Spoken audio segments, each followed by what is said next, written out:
আল্লাহ পাক রমাদান মাসে সম ফরজ করেছেন তাকওয়া অবলম্বন করার জন্য। কিন্তু বাস্তবতা হচ্ছে আমরা দেখি রমজান মাসে অনেকেই নামাজ পড়ে না, রোজা রাখে, তারাবির নামাজ পড়তে আসে, 5 ওয়াক্ত নামাজ মসজিদে এসে পড়তে চায় না। রমাদান মাসে অনেক মা বোনকে দেখা যায় পর্দা না করেই বেহায়ার মতো হাটবাজারে ঘোরাফেরা করছে। রমজান মাসে দেখা যায় আমরা অনেক সুদের লেনদেনের সাথে সম্পৃক্ত থাকি। রমাদান মাসেও আমরা ঘুষ খাই, রমাদান মাসেও আমরা দুর্নীতি করি। রমজান মাসেও দেখা যায় আমরা এই যে অশ্লীল মুভিজগুলো, টিভি, তারপরে এই যে থিয়েটার, আপনার ফ্যাশন শো, আপনার পর্নোগ্রাফি, সিরিয়াল, এগুলো অনেকে দেখি। রমজান মাসেও আমরা এই কাজগুলো করি। রমজান মাসে অনেক হোটেলে দেখা যায় পর্দা টাঙানো আছে, ভিতরে খাবার খাওয়া হচ্ছে। রমজান মাসে অনেক কিছু দেখা যায় যেগুলো আসলে তাকওয়ার খেলাফ। হযরতে হাজেরা ওই সময় তিনি স্বামীকে ডাক দিয়ে বললেন, স্বামী ইব্রাহিম, আপনি নিশ্চিন্ত মনে বাড়ি ফিরে যান, আমার আর আমার সন্তানের জন্য একটু চিন্তা করবেন না।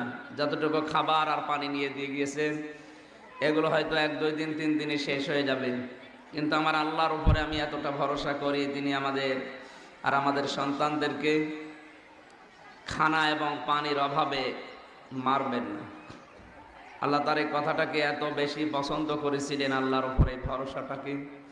তিনি ওই দিন থেকে যা কিছু করেছিলেন ওই কাবা শরীফের আশপাশ থেকে সবগুলো কাজ আমার আল্লাহ তামাম দুনিয়ার মানুষের জন্য ইবাদত হিসাবে গণ্য করে দিয়েছেন। সুবহানাল্লাহ। চোখের পানি বড় দামি জিনিস। আর যুবক ভাইয়েরা, যে ছেড়ে চলে যায়, যে হারিয়ে যায়, এরা হচ্ছে সব সস্তা মানুষ। আর সস্তা মানুষের জন্য চোখের মূল্যবান পানি কখনো ঝরাতে হয় না। এজন্য আমাদের চোখের অশ্রু তার জন্য ঝরবে যে আমাদের ভ্যালু বোঝে, মূল্য বোঝে, আমাদের ব্যক্তিত্ব বোধ বোঝে। আর আমাদেরকে কেউ না বুঝলেও বোঝে তো একজন, তিনি কে? এজন্য চোখের পানি শুধুমাত্র আল্লাহর জন্য ঝরবে। দুনিয়ার কোনো বেঈমানের জন্য চোখের পানি ছেড়ে কান্না করা যাবে না। যেদিন আকাশ হবে গলিত ধাতুর মতো, ওয়ালা ইয়াসআলু হামিমুন হামিমা,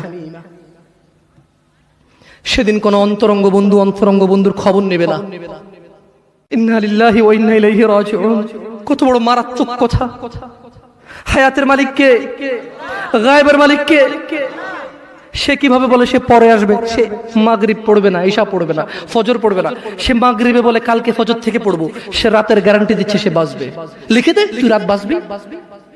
অনেকেই দেখবেন এত ভালো নামাজে জোহর পরে টেনশন করে আসরটা কই পড়বো, আসর করে চিন্তা করে মাগরিবের সময় আমি কোথায় থাকবো, মাগরিবের সময় টেনশন, ইস এশাটা হয়ে গেলেই তো শেষ। এরকম লোক আছে না নাই? এদেরকে সেই কঠিন ভয়াবহ দিনে আরশের নিচে ছায়া দিবে কে? সত্যিকারের নামাজে মজা চান, স্বাদ চান, অনুভব চান, প্রেম চান, দ্রুত গতিতে নামাজ পড়বেন না। যত স্লোলি পড়া যায়, যত স্লোলি পড়া যায়। আর এটা তো আপনার সৌভাগ্য।